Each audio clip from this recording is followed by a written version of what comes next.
Kami berkumpul pada siang hari ini dengan satu tujuan untuk memuliakan, mengagungkan nama-Mu. Kami berkumpul di tempat ini mengangkat tangan kami, menaikkan pujian, ucapan syukur kami. Sebab kami sadar Engkau berhak untuk menerima segala puji-pujian. Sebab kami sadar di bawah kolong langit ini tidak ada nama yang olehnya manusia bisa selamat kecuali nama Tuhan kami Yesus Kristus. Terima kasih Engkau telah mengumpulkan kami. Terima kasih Engkau telah memberikan kami kesempatan untuk beribadah kembali pada siang hari ini. Terima kasih Engkau memberi kesempatan kepada hamba-Mu untuk boleh melayani pada hari ini. Bagi-Mu hormat, pujian, kemuliaan kekal sampai selama-lamanya. Urapi hamba-Mu untuk menyampaikan kebenaran firman Tuhan. Sanggupkan, mampukan, teguhkan dengan tanda kuasa dan mukjizat. Kata kalimat yang keluar mengalir, kata kalimat dari surga. Setiap pengajaran yang keluar, biar nama Tuhan saja yang dipermuliakan. Segala rancangan si jahat, tipu muslihat, iblis, kekhawatiran, ketakutan, kami cabut, kami patahkan, hancurkan kuasanya. Tidak berkuasa di tengah-tengah kami. Allah Roh Kudus, Kau bekerja bergerak terlebih dahulu, menyuburkan tanah hati umat-Mu, membuat pikiran mereka mengerti, membuat mereka pulang diberkati. Di dalam nama Bapa, Putra, Roh Kudus, kami siap untuk diberkati firman Tuhan. Di dalam nama Tuhan Yesus, setiap kita yang siap diberkati firman Tuhan, sidang jemaat Allah Gereja TBRS Indonesia, sama-sama dengan bangga kita katakan amin. Kita berikan tepuk tangan yang luar biasa bagi Tuhan kita. Silakan duduk kembali saudara. Terpujilah nama Tuhan yang telah mengumpulkan saudara dan saya pada siang sore hari ini. Terimalah salam dari mimbar ini. Shalom Tiberias. Bisa lebih semangat lagi. Shalom Tiberias. Apa kabar semuanya saudara? Tuhan Yesus itu baik. Amin. Saya boleh melihat tangan-tangan yang bangga punya Tuhan Yesus bisa lambaikan tangan saudara. Kita berikan tepuk tangan sekali lagi yang luar biasa bagi Tuhan kita. Terima kasih kepada Gembala Sidang Gereja TBRS Indonesia, Pendeta Darniati Pariaji, untuk kesempatannya saya boleh melayani pada siang hari ini. Mari sama-sama keluarkan pulpen saudara, keluarkan catatan saudara. Kita akan sama-sama belajar kebenaran firman Tuhan. Tema khotbah saya pada sore hari ini adalah berkat Tuhan. Apa tema khotbahnya saudara? Berapa banyak di tempat ini yang ingin melihat berkat Tuhan ada dalam hidup saudara? Bisa lambaikan tangan saudara. Kalau saudara tidak keberatan, boleh colek kiri kanan saudara, katakan berkat Tuhan ada atasmu. Bilang saudara. Haleluya, puji Tuhan. Kita mempelajari salah satu arti dari kata berkat, erat kaitannya dengan arti yang namanya shalom, atau yang kita kenal dengan istilah damai sejahtera. Salah satu kaitannya, bahasa Ibraninya shalom atau Yunaninya eirene, damai sejahtera. Kehidupan yang tenang sekalipun berada di tengah badai. Itu yang dimaksud dengan damai sejahtera. Sama-sama bilang sama saya, kehidupan yang tenang. Belum semuanya, sama-sama bilang sama saya, hidup yang tenang sekalipun di tengah badai.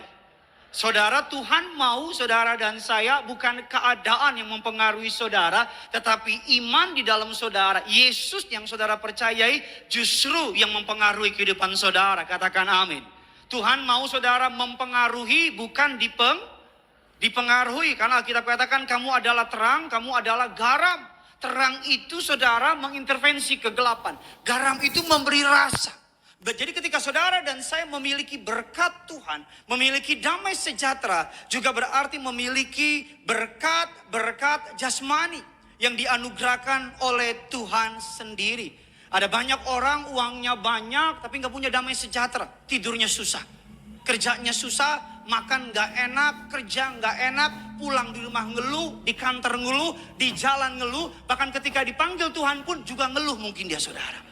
Tapi Tuhan mau saudara bukan hanya saudara diberkati secara jasmani, tapi Tuhan mau saudara juga diberkati secara rohani. Katakan amin. Istilah gampangnya begini, perut saudara kenyang, pikiran saudara juga tenang. Amin. Ada banyak orang perutnya kenyang, tapi pikirannya nggak tenang. Atau kebaliknya, pikirannya tenang, tapi perutnya nggak kenyang.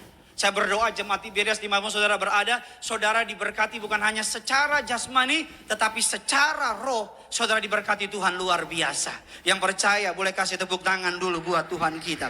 Firman Allah mengatakan demikian dalam Zakaria 8 ayat yang ke-12 dan ke-13. Melainkan kata Alkitab, aku akan menaburkan damai sejahtera. Maka pohon anggur akan memberikan buahnya. Tanah akan memberikan hasilnya. Langit akan memberikan air embunnya aku akan memberikan semuanya itu kepada sisa-sisa bangsa ini sebagai miliknya. Kita lompat ayatnya yang berikutnya, ke-13. Sama-sama kita baca ayat yang ke-13. Dikatakan saudara, dan hai kaum Yehuda dan kaum Israel, maka sekarang aku, sehingga kamu menjadi, janganlah takut, kuatkanlah. Girang kiri kanan saudara, katakan kamu jadi berkat. Bilang sama yang baru ngomong, jangan takut. Sama-sama bilang sama saya, kuatkan hatimu. Amin saudara. Dikatakan bahwa Tuhan mau saudara dan saya bukan hanya diberkati, tapi Tuhan mau jadi berkat. Sama-sama bilang sama saya, diberkati untuk jadi berkat. Amin saudara. Karena Tuhan perihal kecil untuk Tuhan berkati saudara. Tuhan akan memberkati saudara seperti air yang berlimpah-limpah. Katakan amin. Tuhan akan memberkati saudara seperti gelombang laut yang tidak ada hentinya. Katakan amin. Tetapi berkat yang Tuhan berikan untuk juga saudara menjadi berkat buat orang lain. Amin saudara. Ada pemahaman yang salah mengenai berkat Tuhan. Ada dua tipe pemahaman. Pemahaman yang pertama, pemahaman yang mengartikan bahwa berkat jasmani identik dengan yang namanya dosa dan hawa nafsu dunia. Mereka berpikir selama hidup di bumi ini harus pikul salib, artinya hidupnya susah payah. Saya percaya bahwa Tuhan memang mengajarkan kita untuk pikul salib, katakan amin. Tapi Tuhan mau juga saudara di bumi hidup seperti di surga, katakan amin. Gak ada yang salah dengan ingin diberkati. Gak ada yang salah dengan ingin menjadi orang yang sukses.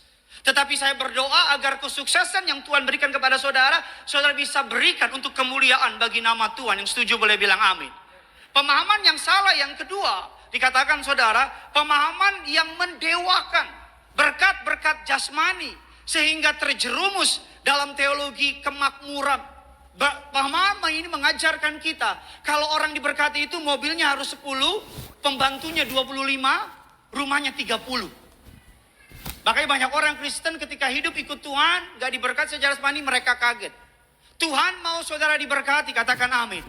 Tapi Tuhan mau saudara tetap menjadikan Tuhan sebagai pusat dari kehidupan saudara dan saya, katakan amin. Saya buktikan sama saudara, di Alkitab dikatakan demikian, bahwa Tuhan hidup dalam berkat adalah kehendak Allah. Saya ulang sekali lagi, hidup dalam berkat adalah kehendak Allah. Sama-sama bilang sama saya, dalam berkat adalah kehendak Allah. Ingat ini, tanamkan bahwa Tuhan mau saudara diberkati. Dan diberkati itu gak selalu bicara mengenai jasmani. Amin. Saudara tidur nyenyak aja itu berkat, katakan amin. Saudara bisa gereja sekarang aja itu apa? Saudara sehat gak di rumah sakit itu apa? Berkat. Saudara yang hari ini datang dengan keluarga lengkap itu juga apa? Berkat. Dikatakan saudara hidup dalam berkat adalah kehendak Allah. Yang pertama, kita lihat firman Allah. Saat Allah menciptakan manusia menurut gambar dan rupanya, ia memberkati mereka.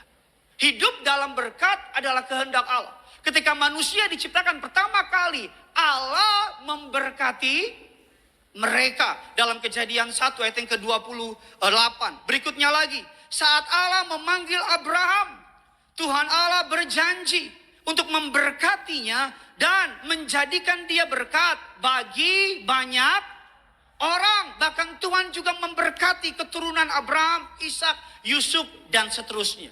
Saat Allah memanggil Abraham, saudara, manusia yang pertama kali itu manusia yang mengalami hubungan yang karib dengan Allah, Allah memberkati mereka. Keturunannya juga diberkati. Kita lihat lagi beberapa ayat saudara.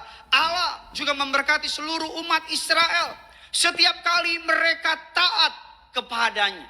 Sama-sama bilang sama saya, ketika saya taat, ada berkat menanti. Bilang kiri kanan saudara, kalau kamu mau diberkati, kamu harus taat. Anak-anak muda yang sedang menanti pasangan hidup, taat Jo. Tunggu waktunya Tuhan. Usia saya 30 Pak Pendeta, tunggu waktunya Tuhan. Mau 40 Pak Pendeta, tunggu waktunya Tuhan. Sudah 60 Pak Pendeta, tunggu Tuhan bajemput ngana. Berikutnya saudara, dikatakan saudara, Yesus Kristus sendiri berkata bahwa ia adalah gembala yang baik yang memberikan hidup berkelimpahan, baik berkat rohani maupun berkat jasmani. Ketika saudara mengikuti Yesus, Alkitab menjanjikan bahwa saudara hidup dalam kelimpahan anugerah kebaikan mukjizatnya Tuhan. Tuhan bukan mau saudara hidup ngos-ngosan. Tuhan mau saudara hidup dalam kelimpahan anugerahnya. Yang setuju boleh bilang amin. Sama-sama bilang sama saya, limpah anugerahnya, limpah kebaikannya, limpah mukjizatnya. Besok saudara Senin berangkat ke kantor, anugerahnya melimpah sama saudara. Besok saudara berangkat ke sekolah anak-anak muda, jangan cabut. Kau cabut, anugerahnya melimpah. Kau sekolah, limpah anugerahnya.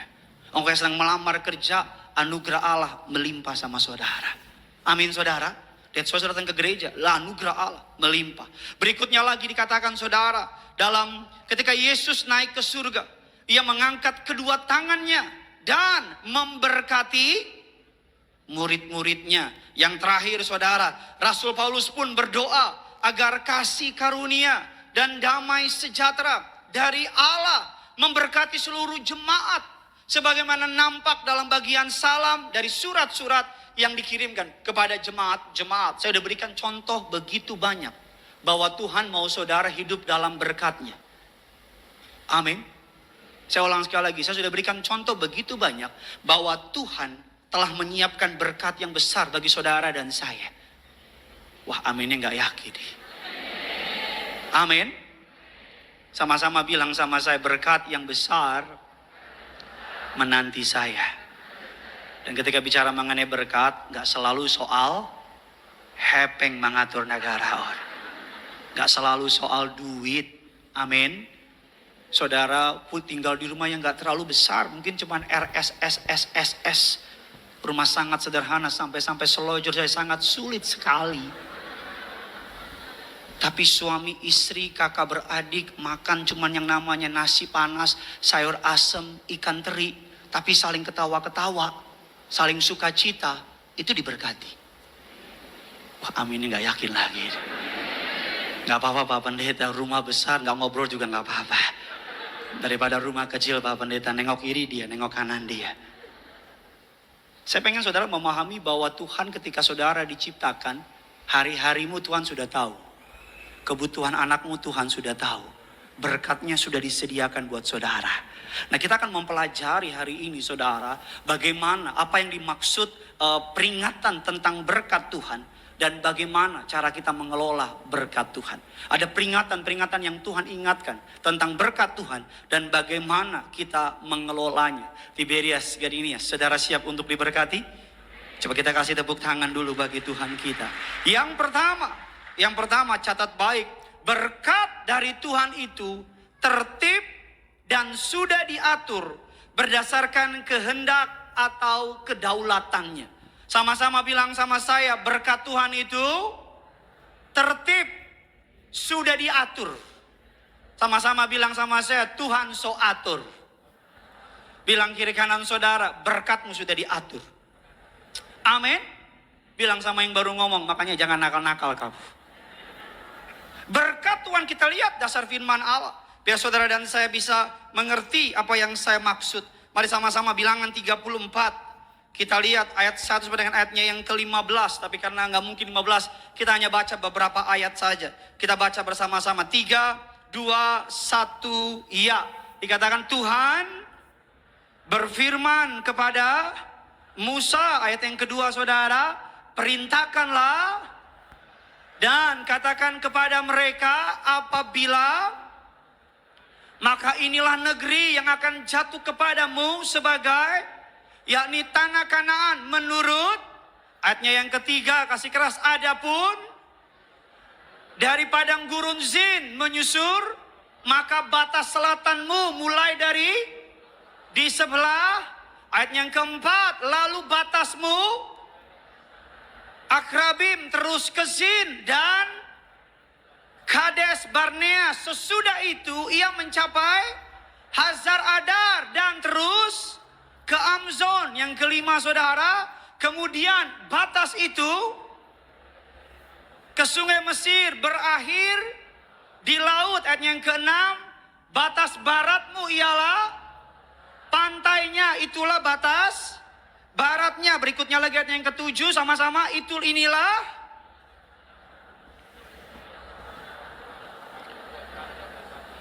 Kalau saudara baca ayatnya, dari ayat yang kita baca tadi, Allah mengatur berkat untuk suku-suku Israel. Allah sudah memberikan petak-petakannya, berkat-berkat mereka. Gambarnya tolong tampilkan. Ini adalah gambar di mana Allah membagi berkat untuk ke-12 suku Israel. Semuanya dibagi dengan tepat, tidak ada kekurangan, dibaginya dengan tertib. Makanya saya mau bilang sama saudara, berkat Tuhan itu sudah diatur. Berkat Tuhan itu tertib menurut kehendak dan kedaulatannya. Katakan amin. Berkat Tuhan sudah diatur. Bukan berarti saudara langsung tidur di rumah dan gak kerja. Sudah Tuhan atur. Itu namanya otakmu kurang dikit. Tapi maksud saya begini loh. Berkat yang Tuhan siapkan buat saudara, sudah ada yang ngatur. Amin. Berkat saya, saudara gak akan bisa ambil. Berkat saudara saya gak akan bisa ambil. Karena berkat gak mungkin ketukar. Katakan amin. Tuhan tahu caranya. Tuhan tahu kapan waktunya. Tuhan ngerti bagaimana menolong saudara dan saya. Kalau Tuhan kasih 5 orang anak, Dia akan kasih berkat untuk 5 orang anak. Kalau Tuhan kasih DP mobil, Dia akan kasih berkat untuk cicilan tiap bulannya. Kalau Tuhan kasih mobil, bensinnya Tuhan akan isi. Nggak mungkin kau isi bensinmu dengan air putih. Amin. Kalau Tuhan kasih DP rumah, Tuhan pasti kasih cicilan rumahnya. Wah, yang amin-amin lagi nyicil. Sama-sama bilang sama saya, berkat sudah diatur. Amin. Kerja keras, lakukan yang saudara bisa. Do the best. Lakukan apa yang saudara mampu, bangun pagi ke kantor, kerja terbaik yang saudara bisa lakukan. Tapi jangan pernah takut. Tuhan tidak akan pernah membiarkan saudara. Tuhan tidak akan pernah meninggalkan saudara. Berkat saudara sudah disediakan buat Tuhan. Maka ketika engkau berangkat ke kantor, bukan engkau cari berkat, tapi berkat yang cari-cari saudara. Kasih tepuk tangan dulu bagi Tuhan kita. Berikutnya saudara, prinsip mengenai berkat. Yang kedua, jangan malah sampai lupa terhadap Tuhan. Dikatakan saudara, prinsip yang kedua, dikatakan saudara, agar saudara dan saya, bagaimana agar saudara dan saya hidup dalam berkat Tuhan. Jangan menjadi lupa diri, sombong secara rohani.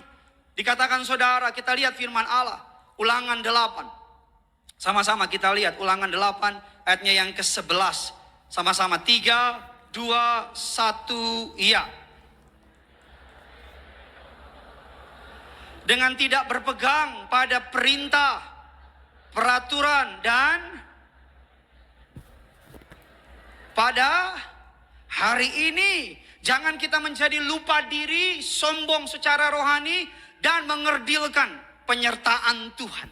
Sama-sama bilang sama saya, jangan sampai berkatnya membuat saya lupa akan Tuhan. Ulangan 8:17 mengatakan demikian. Maka janganlah kau katakan dalam hatimu, kekuasaanku dan kekuatan tanganku lah yang membuat aku memperoleh kekayaan ini. Kekayaan ini. Saya berdoa saudara diangkat Tuhan tinggi-tinggi, bilang amin. Saya berdoa Tuhan memberikan saudara rumah yang nyaman dan ini untuk saudara tempatkan. Saya berdoa Tuhan memberikan saudara tempat tinggal yang saudara inginkan. Saya berdoa posisi yang saudara rindukan Tuhan berikan. Saya berdoa Dia akan membuat kenyang perutmu, tenang pikiranmu, nyenyak tidurmu. Tapi saya juga berdoa agar jangan pernah saudara melupakan bahwa Tuhan yang membawa saudara sampai di titik itu. Tuhan yang mengangkat saudara ada di titik itu. Berkat Tuhan yang pertama sudah ada yang atur. Yang kedua, jangan sampai kita melupakan Dia, bahwa Dia yang telah memberkati saudara. Kadang-kadang ketika lagi susah, sangat rohani. Karena susah. Kita diuji bukan ketika lagi susah. Seringkali ujian terbesar bukan lagi susah, justru ketika lagi di atas. Amin saudara. Ketika lagi susah, rata-rata orang rendah hati. Saya nggak pernah lihat orang lagi susahnya mintamu tetap sombong. Kalau ada, layak disalibkan orang kayak gitu. Tapi biasanya orang udah mulai lupa diri ketika udah nyaman. Tempat tidurnya dingin, mobilnya udah sport, bukan lagi 2 pintu, tapi nggak ada pintu. Keluar dari bawah dia gitu. Iya saudara. Orang mulai sombong ketika jabatan dipanggil Pak Bos. Pak Bos, Direktur. Orang mulai lupa diri ketika tepuk tangan orang banyak. Weh hebat lu, hebat lu. Jangan bangga orang tepuk tangan. Nyamuk mati karena tepuk tangan. Betul? Betul saudara? Oh, orang mulai sombong ketika naik mobil mewah. Orang mulai sombong ketika gajinya mulai besar. Ada pasangan suami istri. Istrinya bilang sama saya, suami saya berubah pak. Saya bilang berubah jadi apa? Batman, Superman atau apa? Suami saya berubah pak. Berubah kenapa? Semenjak suami saya punya naik jabatan. Semenjak suami saya jadi pimpinan di kantor. Sekarang kalau ngomong sama saya kasar pak. Kasar gimana? Saya bilang kasar pak. Dia suka bilang saya bodoh. Dia suka bilang saya tolol. Dia suka merasa bahwa saya beruntung dapat dia pak. Bahwa saya tuh sangat beruntung punya suami yang pekerjaannya bagus dan sebagainya. Saya tanya dulu gimana ketika susah. Dulu waktu susah pak, romantis banget pak. Nasi sepiring berdua pak. Bukan romantis, itu susah memang. Kemana-mana mall, tangan saya dipegang pak. Itu bukan romantis karena dia takut engkau kemana-mana di mall. Tapi ketika kaya pak, udah punya jabatan, udah punya posisi, dia mulai kasar sama saya. Pak, ketika engkau udah punya duit pak, ketika engkau udah bersih kulitmu pak, bajumu udah rapi, mobilmu keren pak, ketika di kantor sekretaris pada, ih bapak wangi amat. Dan kau lihat sekretarismu lebih muda, lebih cantik pak. Dan ketika engkau pulang ke rumah, istrimu bau terasi pak. Jangan lupa pak. Pak, jangan pura-pura nggak lihat pak. Halo, helm. Ini istri saya lagi bukaan 4 di rumah sakit nih. Hari ini istri saya lagi di rumah sakit, lagi bukaan 4. Mohon doanya saudara. Kok amin sih habis? Iya pak, saya doain gitu. Orang Kristen suka nggak jelas. Udah makan belum? Amin. Apa kabar? Amin. Jangan terlalu rohani amat lah gitu. Saya tadi tanya istri saya bilang sayang, aku pelayanan ya. Kamu masih buka 4 nggak apa-apa ya. Kasihan jemaat. Kan kita hamba Tuhan. Kita pelayan. Jangan bilang saya nggak cinta. Saya cinta banget sama dia. Tapi saya juga mencintai pekerjaan pelayanan Tuhan. Dari saya bilang don't worry, it's okay. Kamu pelayanan dulu. Aku tungguin. Saya mau bilang gini sama saudara. Jangan pernah melupakan bahwa Tuhan yang membawa saudara sampai di titik ini. Jangan pernah lupa itu. Para suami, para istri, jangan pernah lupa. Ketika lagi susah, cari Tuhan giat. Giat udah kaya aja, nggak cari Tuhan lagi. Ketika lagi sakit aja, tiap hari ibadah tengah minggu, gereja nggak buka aja, dia buka sendiri. Iya. Ketika lagi susah, wow, di sini bukan lagi altar call, sampai naik di sini. Saya mau bilang kita ketawa boleh lantai 3, lantai 4, lantai 2 dan lantai-lantai di rumah masing-masing. Makananmu mulai enak, engkau mulai masuk ke restoran-restoran yang dulu kalau kau masuk gemetar kakimu. Sekarang kau masuk bertenang karena kau bisa bayar. Kau udah punya naik mobil yang keren, kau udah punya pakai pakaian branded, pakaianmu udah merek semua, jammu udah jam mahal, rambutmu udah rapi. Mukamu udah bersih, ketemu orang, wih. Jangan lupa siapa yang membawa saudara sampai di titik itu. Amin. Jangan pernah lupakan itu. Pak, ingatlah kasih mula-mula sama istrimu. Walaupun istrimu sekarang sudah menggenapi firman Tuhan, mengembang ke kiri dan ke kanan. Tetap peluk dia. Istrimu pasti bilang, papa kan gendut, mama kan sekarang gendut. Mama gendut penuh dengan berkat Tuhan. Peluk dia kencang sampai lemaknya keluar gitu.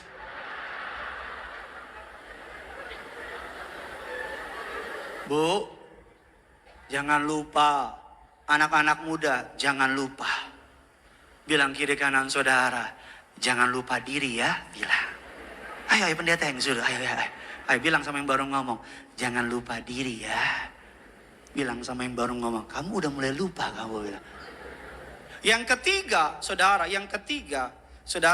jangan berpikir saya nggak sayang sama istri saya. Saya sayang banget, bener saudara. Tapi dari Sabtu malam masuk saudara sampai sekarang, dan saya tanya dokter kemungkinan mungkin malam keluarnya dan sebagainya.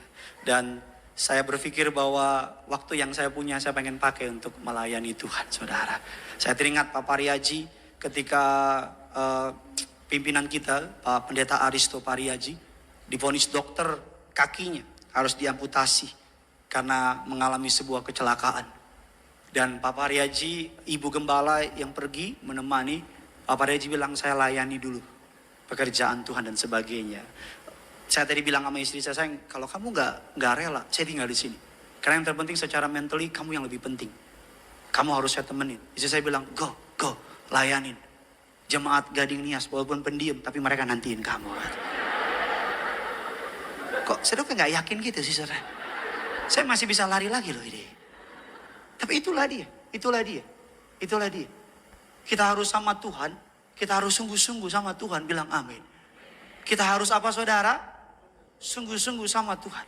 Kita lihat lagi saudara, dikatakan bahwa jangan melupakan dia. Dikatakan saudara, jangan melupakan dia yang telah memberkati, memelihara, menjagai, serta senantiasa mengasihi kita semua. Jangan pernah melupakan dia yang telah memberkati, memelihara, menjaga, serta mengasihi kita semua. Sama-sama bilang sama saya nggak akan pernah lupakan Tuhan. Amin. Ketika lagi susah, cari Tuhan radikal. Ketika justru sangat diberkati, cari Tuhan lebih sungguh-sungguh lagi. Ketika belum punya pekerjaan, tiap hari ke gereja. Belum punya pekerjaan, juga sungguh-sungguh cari Tuhan, bilang amin. Anak-anak muda ketika jomblo, ibadah Bonerges setiap Sabtu di sini. Pemberkatan pernikahan, dia datang, kenal juga kagak. Sambil lihat suatu hari nanti saya, sambil berharap kalau mempelai wanita nggak datang, dia pakai baju pengantin. Kemarin lagi nungguin istri saya bukaan 2, teman saya pendeta Melvin telepon. Om, sorry om, itu kabel LED di mana ya?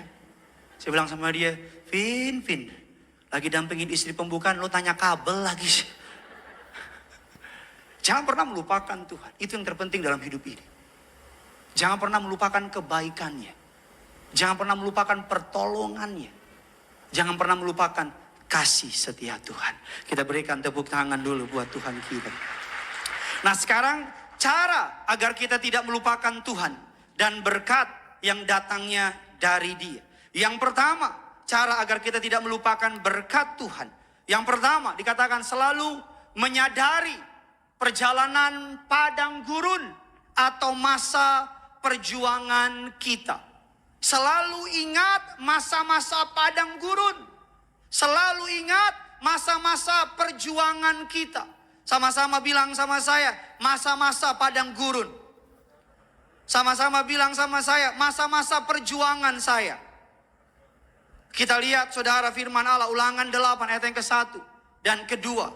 Sama-sama kita baca, 3, 2, 1, ya segenap.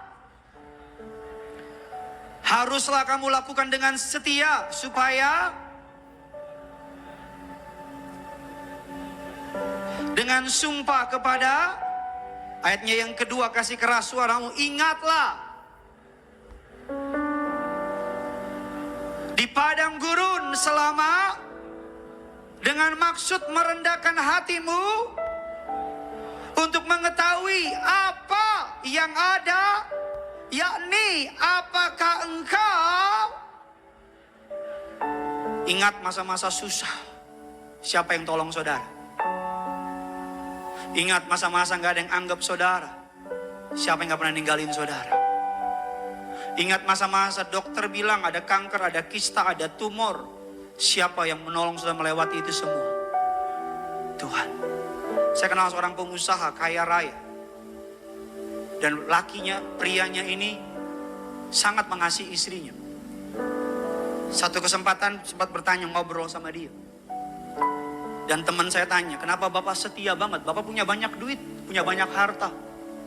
Properti di mana-mana. rumah di mana-mana, kayaknya minta ampun. Kenapa Bapak nggak pernah terdengar ada main sama perempuan lain? Dan jawaban dari suaminya ini memberkati saya. Dia bilang begini, kenapa saya nggak pernah selingkuhin istri saya? Saya ingat dulu ketika kami baru menikah. Istri saya baru lahir, baru melahirkan, bukan dia baru lahir, masa baru langsung nikah. Percayalah, saya khotbah, pikiran saya di sana. Tapi ini pendeta begini, melayani Tuhan begini. Saya percaya cari dulu kerajaan Allah dan kebenaran, maka semua akan ditambahkan. Saya percaya jemaat dilayani, Tuhan pasti take care. Jangan lakukan ini kalau nggak punya iman.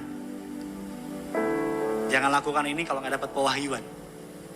Karena every person is unique. Tapi saya berangkat karena saya punya iman. Saya berangkat karena istri juga udah izinin, itu lebih penting juga. Dia bilang begini, ketika istri saya baru melahirkan, dan karena sesar lahirannya, kita cuma punya duit. Duitnya buat makan atau buat beli obat buat dia.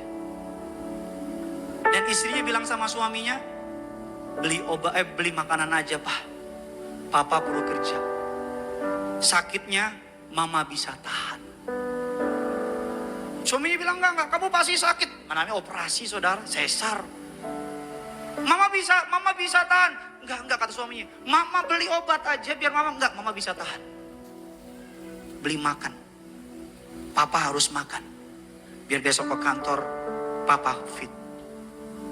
Pengusaha itu bilang, yang bikin saya nggak selingkuhin istri saya, karena saya nggak pernah lupain, saya dari bawah sama-sama dia.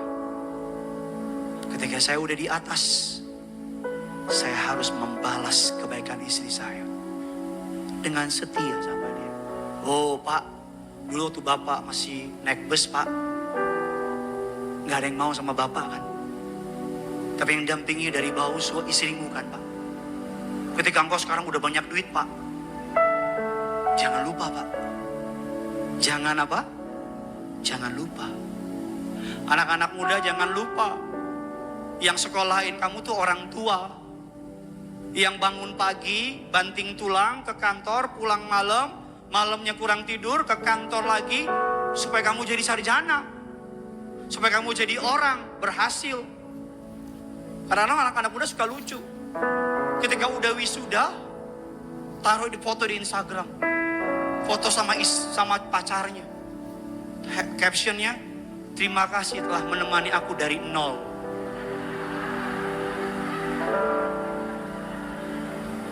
Padahal yang jungkir balik papa mamanya. Padahal yang menangis hancur hati doain papa mamanya.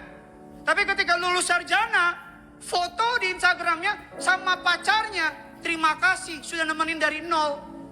Kamu tuh punya hati gak sih? Atau gampangnya kamu punya otak gak sih? Begitu juga, jangan pernah melupakan Tuhan. Jangan pernah melupakan Tuhan. Tuhan bikin kita keren, Tuhan bikin kita mulia, Tuhan bikin kita terpandang. Mungkin saudara dari kampung datang ke Jakarta, Tuhan bikin kau berhasil. Mungkin saudara bukan siapa-siapa, pegawai kontrak, diangkat Tuhan, diangkat Tuhan, diangkat Tuhan. Dan saudara sekarang jadi manajer. Jangan lupakan Tuhan. Mungkin saudara dulu naik bus, sekarang udah naik mobil ke gereja. Jangan lupakan Tuhan. Mungkin saudara buka ATM saudara dulu, buka rekening saudara, lebih panjang nomor PIN saudara daripada jumlah uang di rekening saudara. Itu yang ketawa ngerti maksud saya. PIN kan 6. Buka nomor rekening, sosokan cek saldo. Ketika diklik, tulisannya turut berduka cita.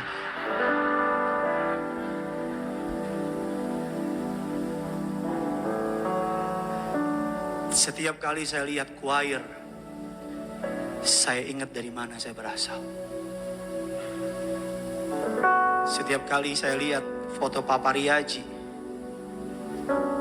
saya ingat Tuhan pakai beliau untuk berkati saya. Beliau doain saya, bilang, anak muda, yuk layani Tuhan. Ketemu anak muda, yuk layani Tuhan. Disekolahin, dikasih kesempatan jadi pendeta, diajarin, dikenalin sama jemaat, dipercayain pelayanan. Saya ingat, saya dari mana? Kemarin ada seorang pendeta gereja yang ya cukup oke lah, tolak dusta, tolak tipu. Telepon, Bapak pendeta in-house ya di Tiberias. Maksudnya in-house apa ya? Marketing apa gimana sih dapatin? Bapak pendeta in-house ya? Maksudnya enggak, maksudnya cuman hanya Tiberias ya? Saya bilang, memang Tiberias. Kalau kantor, kalau sekolah, saya mau. Tapi kalau pelayanan yang lain, karena udah 9 kali, mau di mana lagi? Karena tahu diri, tahu diri. Yang ngajarin kita tuh siapa? Yang ngangkat kita tuh siapa? Tahu diri. Begitu juga sama Tuhan. Tahu diri. Amin. Bilang kiri kanan saudara, belajar tahu diri. Amin. Tahu diri gak ada sekolahnya, tapi tahu diri hati. Amin. Pak, ingat istrimu yang nemenin dari bawah. Bu, ingat suamimu. Anak-anak muda, ingat. Kalau ada orang yang baik sama saudara, jangan lupain kebaikannya. Amin. Tahu diri tuh orang suka ngomong gini kan, dasar gak tahu diri. Kenapa gak tahu diri? Karena gak pernah. Udah ditolong malah nyakitin. Mama saya ngajar dari dulu, harus jadi orang tahu diri. Kalau nginep di rumah orang, mama saya ngajar, rapiin tempat kamu tidur. Gak usah sampai dapur, kebon. Itu namanya lo kerja di situ. Mama saya ngajarin, kalau nginep di rumah orang, tahu diri nak. Tahu diri gimana? Rapiin tempat tidurnya. Kalau makan, cuci piring. Walaupun gak usah. Ada pembantu, gak usah. Saya cuciin piring. Itu namanya tahu diri. Kalau orang udah baik sama kita, jangan balas kebaikannya dengan, itu namanya apa? Tahu diri. Kalau Tuhan sudah baik sama kita, dan kita masih berbuat dosa, saya beri nama, itu tidak tahu diri. Ketika Yusuf digoda sama Tante Poti, kan Tante Poti bilang, Cuk, manjo.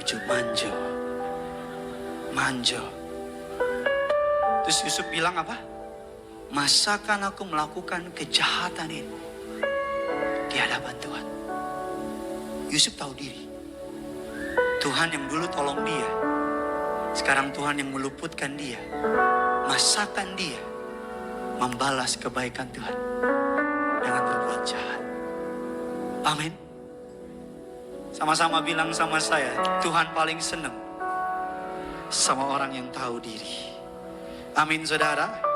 Kita berikan tepuk tangan yang luar biasa bagi Tuhan kita.